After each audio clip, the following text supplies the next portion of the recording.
오늘 우리에게 주시는 하나님 말씀은 신약 성경 중에 사도행전 1장 1절에서 11절까지 말씀입니다. 제가 가지고 있는 신약 성경 186면 사도행전 1장 1절에서 11절까지 이 계시의 말씀을 봉독할 때에 살아계신 하나님의 음성을 들으실 수 있기를 바랍니다. 데오빌로여, 내가 먼저 쓴 글에는 물은 예수께서 행하시며 가르치시기를 시작하신부터 그가 택하신 사도들에게 성령으로 명하시고 승천하신 날까지 이를 기록하였노라. 그가 고난받으신 후에 또한 그들에게 확실한 많은 증거로 친히 살아계심을 나타내사 40일 동안 그들에게 보이시며 하나님 나라의 일을 말씀하시니라.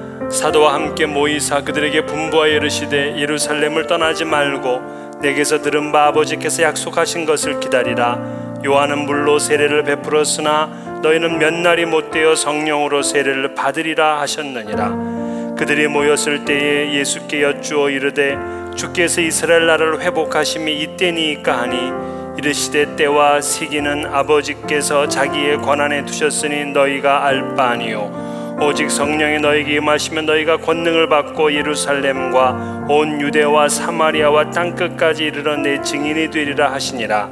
이 말씀을 마치시고 그들이 보는데 올려져 가시니 구름이 그를 가리워 보이지 않게 하더라. 올라가실 때에 제자들이 자세히 하늘을 쳐다보고 있는데 흰옷 입은 두 사람이 그들 곁에 서서 이르되 갈릴리 사람들아 어찌하여 서서 하늘을 쳐다보느냐. 너희 가운데서 하늘로 올려지신 이 예수는 하늘로 가심을 본 그대로 오시리라 하였느니라. 아멘.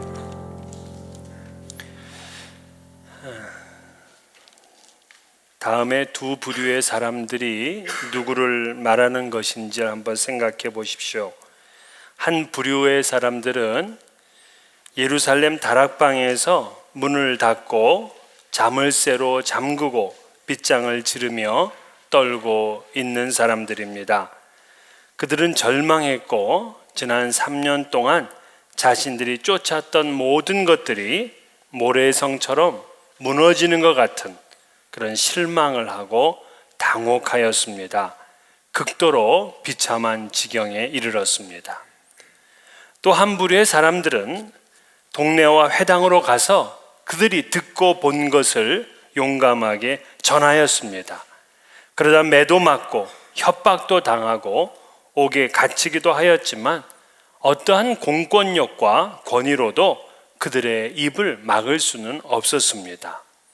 그들은 심지어 사람들을 고치기도 하였고 수천 명에게 세례를 베풀기도 했습니다.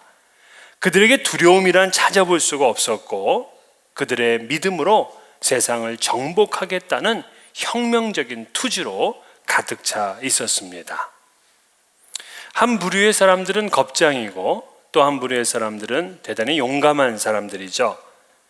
그러나 여러분이 이미 짐작하셨듯이 두 부류의 사람들은 놀랍게도 같은 사람들입니다. 단 차이점이 있다면 예수님의 부활과 승천을 경험하기 이전의 사람과 이후의 사람들이라 하는 것뿐입니다. 예수님의 부활로 말미암아 겁쟁이가 용기 있는 사람들로 변화되었음은 물론이고 그들이 교회를 세우고 복음으로 세상을 뒤덮었던 그러한 사람들이 되었습니다. 그들에게 예수의 부활과 승천은 이처럼 생생한 사실이었기 때문에 그렇습니다. 그러나 현 세상은 어떻습니까? 예수님의 부활과 승천을 정말 진심으로 믿고 있습니까?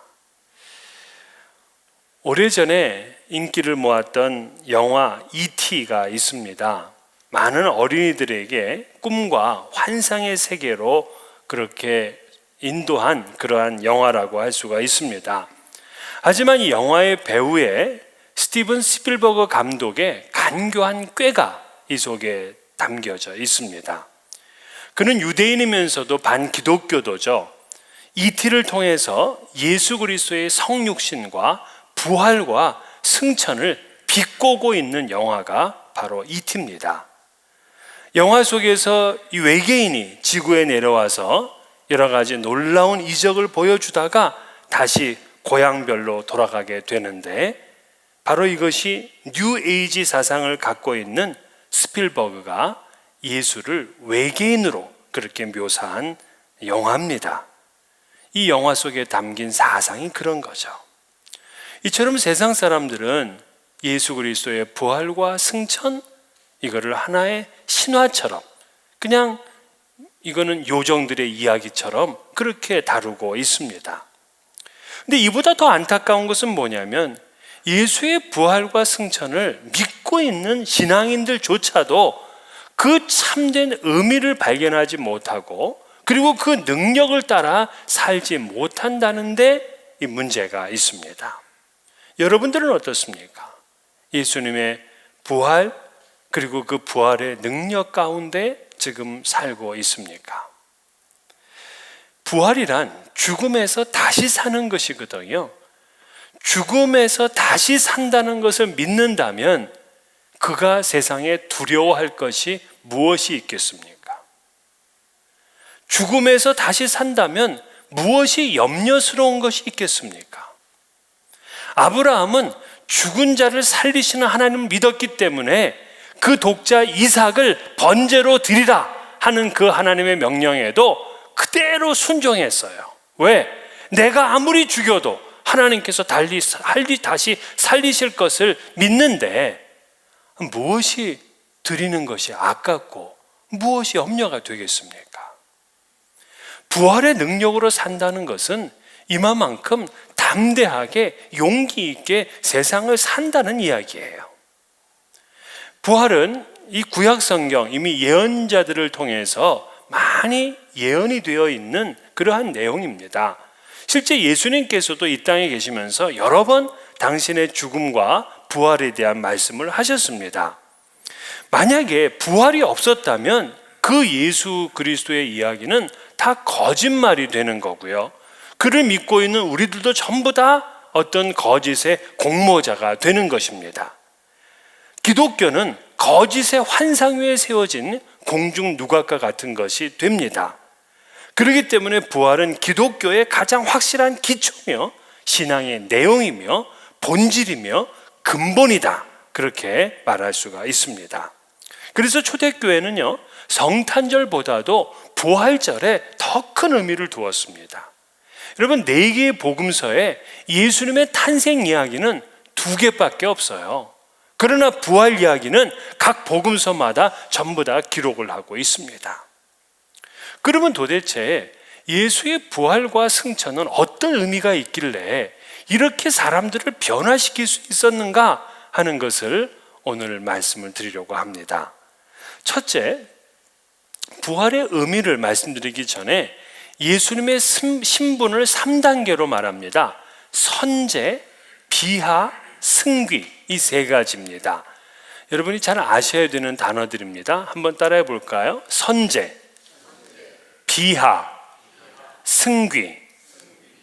선제라는 것은 이미 이 땅에 오시기 전 하나님과 동등됨을 누리며 영광을 받으셨던 그 예수님의 위치를 말합니다. 예수님의 신분, 선제의 신분이죠.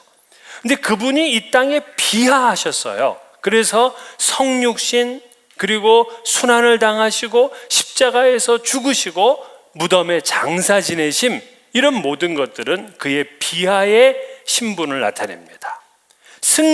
승귀는 부활 승천하여서 하나님 보좌 우편에 앉으시고 그리고 이 땅의 심판주로 다시 재림하시게 되는 것, 이것을 승귀라고 합니다. 그래서 이제 오늘 우리가 다루게 될 부활과 승천, 그리고 다음 주에 다루게 될 예수님의 재림은 바로 승귀의 신분을 이야기하는 것가 되겠습니다.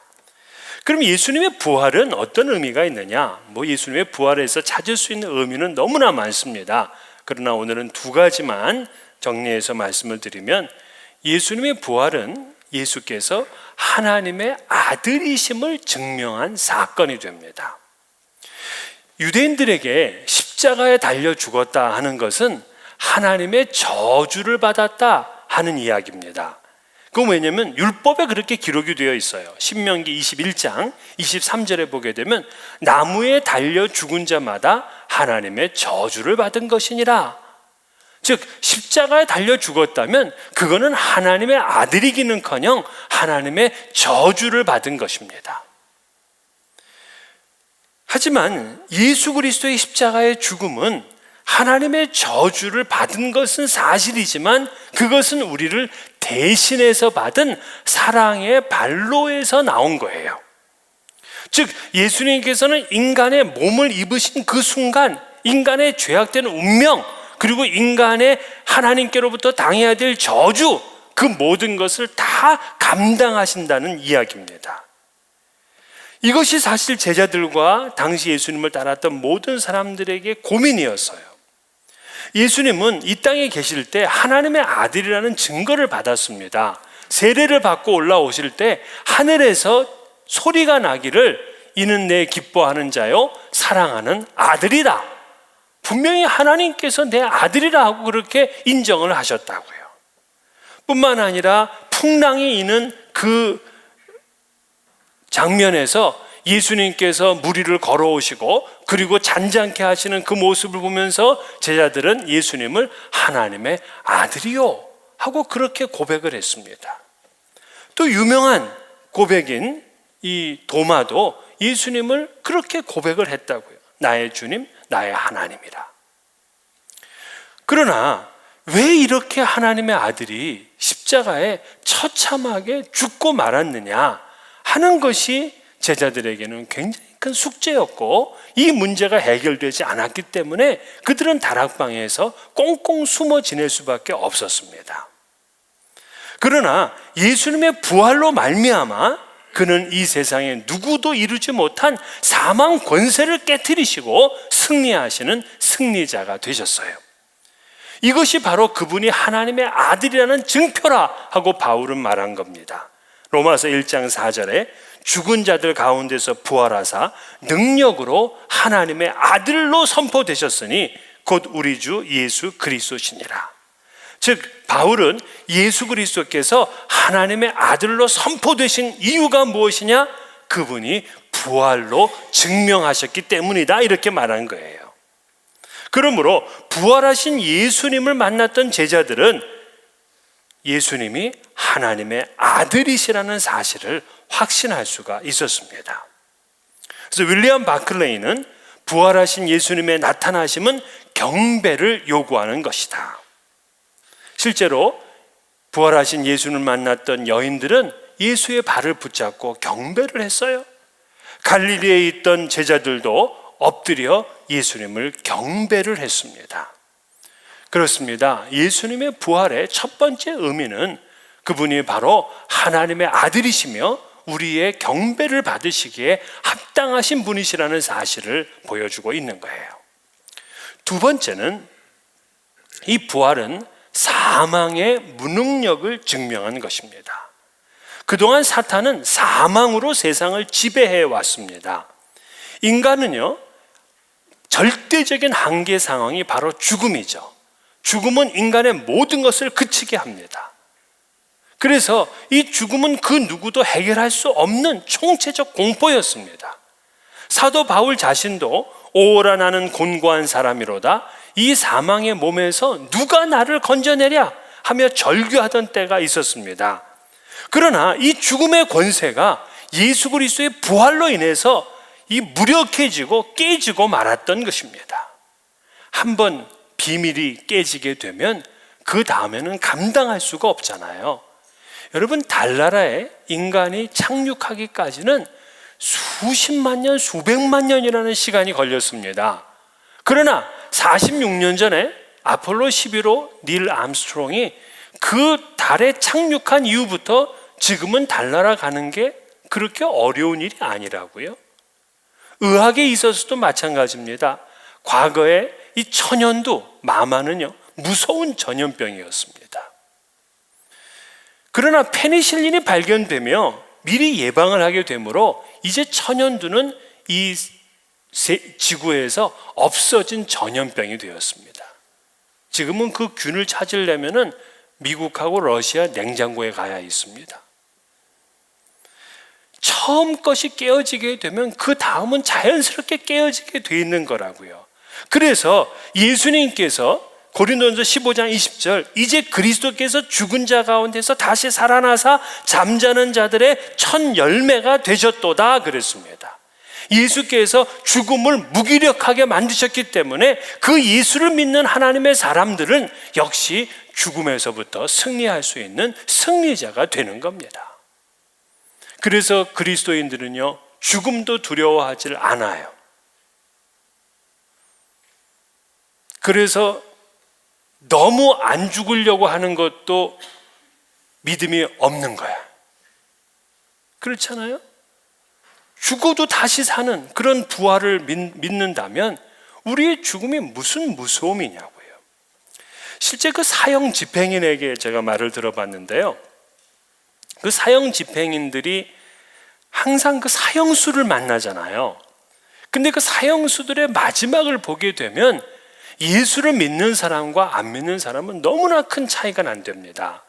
그 죄를 짓고 감옥에 들어와서 예수를 믿게 된 사람들이 그 마지막까지 하나님 붙들고 신앙생활을 합니다. 그러다가 마지막 죽음의 날이 되었을 때에는 자기가 다시금 부활할 것이라는 그러한 믿음을 가지고 찬송을 부르면서 그 사형장으로 간다는 겁니다. 그러면서 사형 집행인이 마지막 할 말이 있느냐 하면은 부탁을 하기를 사형 집행인에게 이렇게 얘기를 한답니다. 선생님도 저처럼 예수 믿고 천국 가십시오. 그리고 기쁘게 죽는다는 거예요.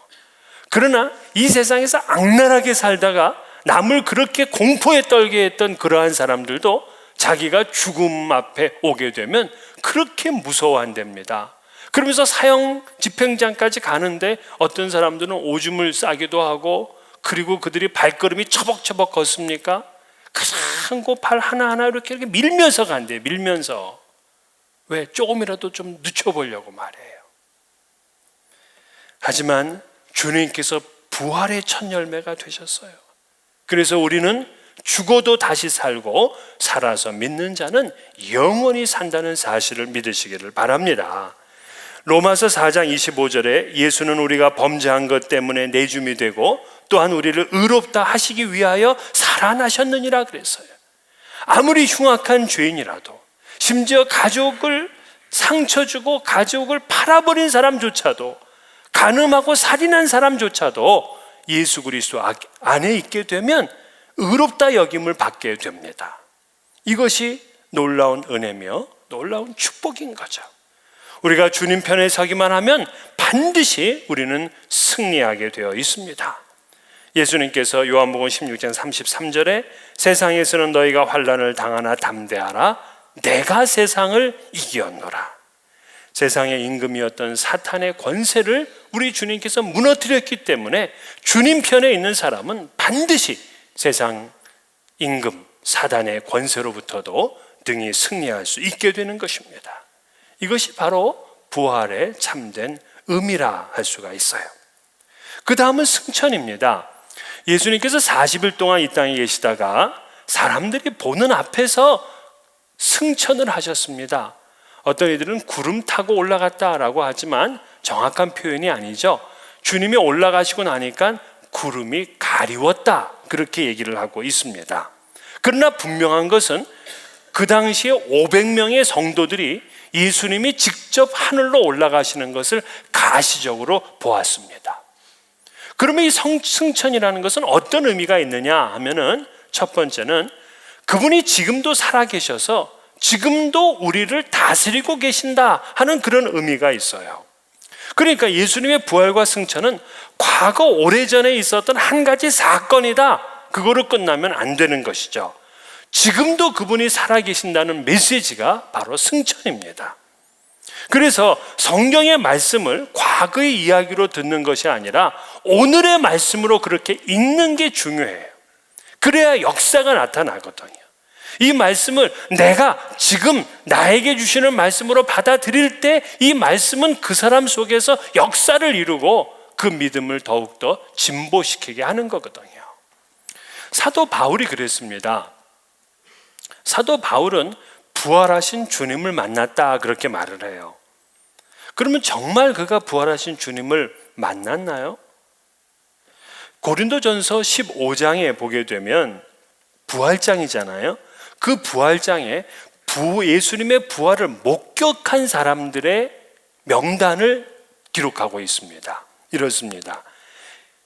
15장 5절부터 8절, 게바에게 보이시고 후에 12 제자에게와 그 후에 500의 형제에게 일시에 보이셨나니 그 후에 야고보에게 보이셨으며 그 후에 모든 사도에게와 맨 나중에 만삭되지 못하여 난자 같은 내게도 보이셨느니라. 슬쩍 사도 바울이 자기 이름을 껴넣네요. 지금 바울이 다메섹에서 예수님을 만난 것은 예수님이 부활 승천하신 후 3년 뒤의 일입니다. 근데 3년이 지났는데도 그가 내가 예수를 만났다고 증언하는 이유는 무엇이냐면 그 예수가 지금도 살아계셔서 지금도 다스리신다는 것을 믿었기 때문에 그렇습니다. 그렇다면 지금 2000년 뒤에 우리도 예수님을 지금도 만나고 지금도 교제할 수 있는 거죠. 이것이 바로 승천 속에 담겨진 의미예요. 그래서 저는 성도님들 가운데 어떤 분이 난 예수님을 봤다, 예수님을 만났다 하는 그러한 고백들을 저는 의심하지를 않습니다. 왜? 그분이 승천하셔서 지금도 살아계시고 지금도 우리와 함께 하시기 때문에 그렇습니다. 그러므로 여러분, 우리가 아무리 힘들고 어려워도 주님이 나와 함께 하신다는, 그리고 지금도 살아계셔서 내 삶에서 역사하신다는 이 사실을 믿게 되면 이때마다 우리는 새로운 힘을 얻게 되는 것이죠. 두 번째, 주께서 승천하신다는 이 의미는 우리를 하나님의 나라, 하늘나라로 인도하신다는 뜻이 담겨져 있어요. 요한복음 14장 2절 3절에 내 아버지 집에 거할 것이 많도다. 그렇지 않으면 너희에게 일렀으리라. 내가 너희를 위하여 거처를 예비하러 가노니 가서 너희를 위하여 거처를 예비하면 내가 다시 와서 너희를 내게로 영접하여 나 있는 곳에 너희도 있게 하리라. 즉 예수님께서 승천하신 이유를 말씀을 하셨어요. 내가 너희를 위해서 거처를 예비하고 거처가 예비되면 다시 와서 너희를 데리고 가겠다는 이 말씀이거든요. 그러니까 예수님의 승천 속에는 이미 우리를 위하여 거처를 예비하시는 그런 주님의 준비가 나타나 있다고요. 에베소서 2장 5절 6절에서도 허물로 죽은 우리를 그리스도와 함께 살리셨고 또 함께 일으키사 그리스도 예수 안에서 함께 하늘에 앉히시니 그랬습니다. 그러니까 예수님의 승천은 얼마나 놀라운 약속입니까? 우리 같은 사람을 하나님의 보좌 우편에 함께 앉히시겠다 하는 그런 약속이에요. 여러분, 대통령이 해외 순방하러 갈 때 대통령 전용기를 탑니다. 근데 이때에 몇몇 경제인들이 함께 동행할 때가 있어요. 그 비행기 안에 탄다는 건 여러분 굉장한 얘기입니다. 그거는 상대편 그 다른 나라에 갔을 때도 그만한 대접을 받는다고요. 그만큼 인정을 받는 겁니다. 그래서 대통령 특별기에 함께 타기 위해서 얼마나 애를 씁니까? 그런데 놀랍게도 하나님께서는 우리 같은 사람을 하나님의 보좌에 함께 앉히시겠다는 거예요. 이것이 약속의 말씀입니다. 그렇기 때문에 주님께서 승천하셨다 이 말 속에는 너무나 놀라운 우리를 향한 하나님의 약속의 말씀들이 있는 것입니다. 물론 하나님의 나라가 어떤 장소다, 지금 뭔가 이렇게 좀 만들어진 장소다, 그게 어디냐, 뭐 이렇게 얘기가 많을 수 있겠지만 이것은 우리가 이성으로는 이해할 수 없는 세계라 그렇게 생각해야 돼요. 한때 사람들을 미혹했던 그 퍼시 콜레가 쓴 내가 본 천국이라는 책이 있습니다. 거기서는 이렇게 얘기를 했어요. 하늘나라는 지금 아파트 공사가 한창이라 구원받은 사람들의 수가 예상보다 많아서 새 아파트를 건축 중이며 하나님께서는 보석 공장을 만들어서 건축에 필요한 보석을 지원하고 있고 먼쳐간 성도들은 건축 현장에서 일하고 있다. 이렇게 말했습니다. 이러한 하늘나라 개념이 아닌 거죠. 하늘로 가심, 이것은 어거스틴의 고백록에서 말한 것처럼 눈에 보이진 않지만 만물의 존재를 위해 반드시 있어야 될 형상이요, 이데아요, 본질이라 그렇게 말했습니다. 칼 바르트는 하늘이란 인간에게 이해될 수 없는 피조물이며 땅은 인간에게 이해될 수 있는 피조물이라 그렇게 말했어요. 그러므로 하늘나라는 어떠한 양식으로 있는지 우리가 분명하게 이해할 수는 없어요. 그러나 이 땅에 있는 피조물과는 완전히 다른 그러한 세계일 것입니다. 이것을 자꾸 구체적으로 설명하려 들면 오죽 이상해지는 것이죠. 분명한 것은 예수님은 전혀 다른 피조된 세계, 그리고 하나님과 가장 가까이 할 수 있는 그러한 세계로 돌아가셨다 하는 것을 우리가 알 수가 있습니다. 이 말은 또 무엇을 반대하는 거냐면 지상 천국을 반대합니다. 여호와 증인 같은 경우가 주장하는 것은 이 땅에서의 왕국을 주장하잖아요. 유대인들도 이 땅에서의 왕국을 주장합니다. 또한 진보주의 신학자들은 정의와 평등, 자유가 지배하는 이상적인 나라, 그 땅이 지상 천국이다, 이것이 하나님의 나라다, 그렇게 말하고 있습니다. 하지만 역시 주께서 승천하셨다 하는 것은 이 땅이 천국이 아니라는 것도 또한 가르쳐주고 있는 거죠.